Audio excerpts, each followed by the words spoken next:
2 years we've taken it from acquisition, no resources, no reserves, to having 1.7 million ounces at 7.5 grams in resource.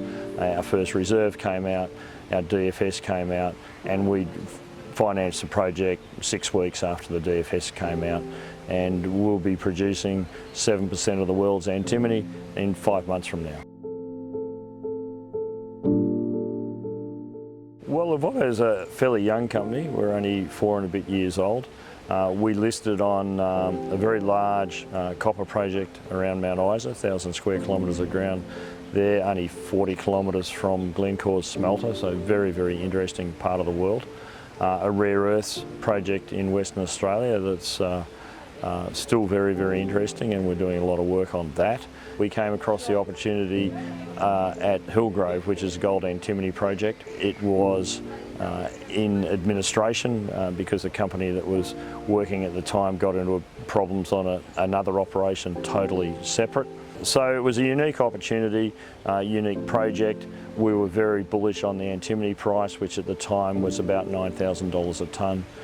By definition, we're gold bulls, and that was a couple of $1,000s a tonne. And just after we acquired the project in December 23, things on the antimony side started to move. The highlights were, well, the grade. Our reserve grade, which is heavily diluted, very heavily diluted, is something that I get into a lot, is still 6.5 grams per tonne gold equivalent, and we work in gold equivalent. And that sits at about 1.5% antimony, which is a very high grade antimony deposit. So that was a highlight. The fact that during the process, we inherited what we now say is probably about $400 million worth of infrastructure. Plus we could move quickly into production, and we paid $3 million for that. We're 20 minutes drive out of Armidale in central northern New South Wales. We're 2 hours from the coast, a 40-minute flight from Sydney, but yeah, we're in Wagyu beef central, very old farming area. It sits in an area of land called New England because it's a lot like Old England. It's quite green and rolling hills and things like that.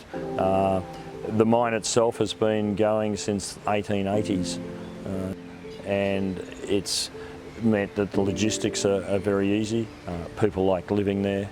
But that has allowed us to build an extremely highly skilled workforce of people who love doing mining but can go home at night and their kids can be at a really good school, which in Australia is very, very unusual. We've also gone out of our way to make sure that all of our workforce coming in up until production are shareholders. Its major uses traditionally has been as a metal hardener, particularly in lead. So every 12-volt battery, lead-acid battery, has antimony to make the cell walls harder.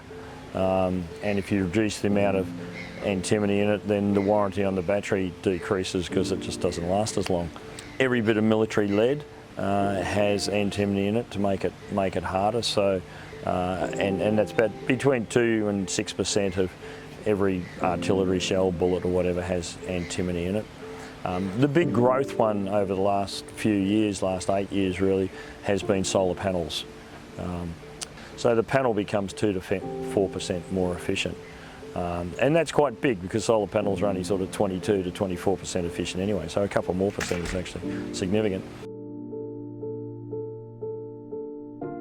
The underground mine crew are in place. They're doing a bit of refurbishment, and we've got 15 kilometres of underground development in place. So that was part of that $400 million that we acquired. We're refurbishing the plant and increasing capacity of the plant up to 500,000 tonnes. We've got MIQM, which is part of TEAS, doing that. They've got about 40 people on site at the moment. And that's on track, on time and on budget. They're a very, very slick team. First ore will be blasted in the next few months. We've got all the senior management in place, and we're very much on track and on budget to start commissioning end of July. It's about a 4-month ramp up. So by Christmas we should be at full production.